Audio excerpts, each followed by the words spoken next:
General secretary P K. ഫിറോസിനെതിരെ youth ലീഗിൽ പടയൊരുക്കം. യൂത്ത് ലീഗ് പ്രതിനിധിയായി ഫിറോസിനെ നിയമസഭാ തെരഞ്ഞെടുപ്പിൽ മത്സരിപ്പിക്കുന്നതിൽ ഒരു വിഭാഗത്തിന് കടുത്ത അതൃപ്തിയുണ്ട്. സംഘടനയെ മറയാക്കി വ്യാപക സാമ്പത്തിക ക്രമക്കേട് നടത്തിയെന്നാണ് വിമർശനം. ഫിറോസിനെതിരെ ജലീലിന് തെളിവുകൾ ലഭിക്കാൻ കാരണമായതും സംഘടനയിലെ പൊട്ടിത്തെറിയാണ്. ഫിറോസിനെ പിന്തുണയ്ക്കാൻ ലീഗ് നേതൃത്വം തയ്യാറായിട്ടില്ല. ആരോപണങ്ങൾക്ക് ഫിറോസ് തന്നെ മറുപടി പറയുമെന്നായിരുന്നു സാദിഖ് അലി തങ്ങളുടെയും കെ.എം. ഷാജിയുടെയും പ്രതികരണം. ഫിറോസിന്റെ പറയുന്നുണ്ട്. ഫിറോസ് വളരെ വ്യക്തവും എന്താ പറയാ വ്യവസ്ഥാപിതമായ രേഖകൾ വെച്ചുകൊണ്ട് തന്നെ ഫിറോസിന് മറുപടി പറയുന്നുണ്ട്. അത് മതി. പൊതുസമൂഹത്തെ ബാധിക്കുന്ന പ്രശ്നങ്ങൾ, ഈ പ്രശ്നങ്ങൾ ഇതാണോ സത്യത്തിൽ? അതും ചർച്ച ചെയ്യാം. ഒരു രണ്ടുപേരും തന്നെ മതി ചർച്ച ചെയ്യാമെന്ന് എൻ്റെ വിശ്വാസം. നമ്മളെല്ലാവരും കൂടാൻ മാത്രം സ്കോപ്പില്ല ആ സബ്ജക്റ്റിൽ നിന്ന് ഞാൻ പറഞ്ഞുള്ളൂ. അവർ രണ്ടുപേര് തന്നെ തീർക്കാവുന്ന ഒരു കേസിനകത്ത് നമ്മൾ അത് മതി എന്നുള്ള ഞാൻ പറയുന്നത്. അതിന് ഇവിടുത്തെ മീഡിയാസും നമ്മളും ഈ എഫേർട്ടും അത് പോരാ. കാരണം ചർച്ച ചെയ്യപ്പെടാതെ പോകുന്നൊരു പ്രശ്നമല്ല. അതിൻ്റെ മറവിൽ ചുളുവിൽ ഇവിടെ അയ്യപ്പ സംഗമവും ന്യൂനപക്ഷ സംഗമവും നടത്തിയിട്ട് കാര്യങ്ങൾ മുതലെടുത്ത് പോകാൻ ആരും ധരിക്കുന്നുണ്ടെങ്കിൽ ഞങ്ങളങ്ങനെ കണ്ണടച്ചിരിക്കുകയല്ല. മുബഷീർ പി. അക്ബർ വിവരങ്ങളുമായി. മുബഷീർ, ഇപ്പോൾ ലീഗിന്റെ നേതാക്കളുടെ നിലപാടുകളിൽ പ്രതികരണങ്ങളിൽ നമുക്ക് മനസ്സിലാക്കേണ്ടത് എന്താണ്? ഇതിപ്പോൾ ഫിറോസ് തന്നെ നേരിടട്ടെ എന്നതാണോ?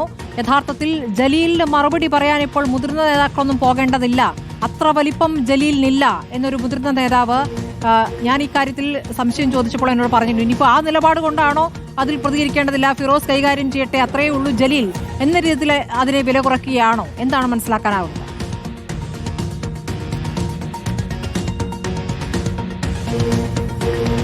സ്മൃതി, ഈ ഒരു വിഷയവുമായി ബന്ധപ്പെട്ട് പി.കെ. ഫിറോസ് മുസ്ലിം ലീഗിൽ ഒറ്റപ്പെട്ടതുകൊണ്ടാണ് മറ്റു നേതാക്കളൊന്നും തന്നെ പ്രതികരിക്കാൻ തയ്യാറാകാത്തത്, അദ്ദേഹത്തെ ആരോപിക്കുന്നത്. പക്ഷേ മറുഭാഗം അത് വ്യാഖ്യാനിക്കുന്നത് സ്വാഭാവികമായിട്ടും ജലീൽ ഉന്നയിക്കുന്ന തുടർച്ചയായിട്ടുള്ള ആരോപണങ്ങൾ അടിസ്ഥാനരഹിതമാണ്. നേരത്തെ അദ്ദേഹത്തിന്റെ മന്ത്രിസ്ഥാനം കളയുന്നതിന് തുടർച്ചയായി അഴിമതി ആരോപണം ഉന്നയിച്ചിരുന്ന നേതാവ് എന്ന നിലയിൽ വ്യക്തിവിരോധം തീർക്കാനാണ് പി.കെ. ഫിറോസിനെതിരെ ഇത്തരം ആരോപണങ്ങൾ ഉന്നയിക്കുന്നതിൽ പ്രതികരിക്കേണ്ട കാര്യമില്ല എന്നൊരു നിലപാട് വെച്ചാണ് എന്നുള്ളതാണ്.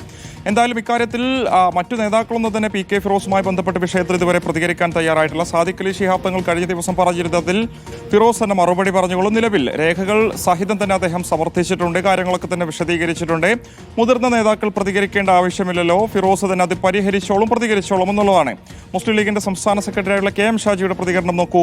സമാനമായ രീതിയിൽ സാധാരണഗതിയിൽ കെ.ടി. ജലീലിനെതിരെയൊക്കെ തന്നെ രൂക്ഷമായ ഭാഷയിൽ വിമർശിക്കുന്ന കെ.എം. ഷാജി ഒരു വിഷയത്തിൽ പറഞ്ഞിട്ടുള്ളത് അത് അവർ തമ്മിൽ തന്നെ പറഞ്ഞു തീർത്തോളും എന്നുള്ളതാണ്.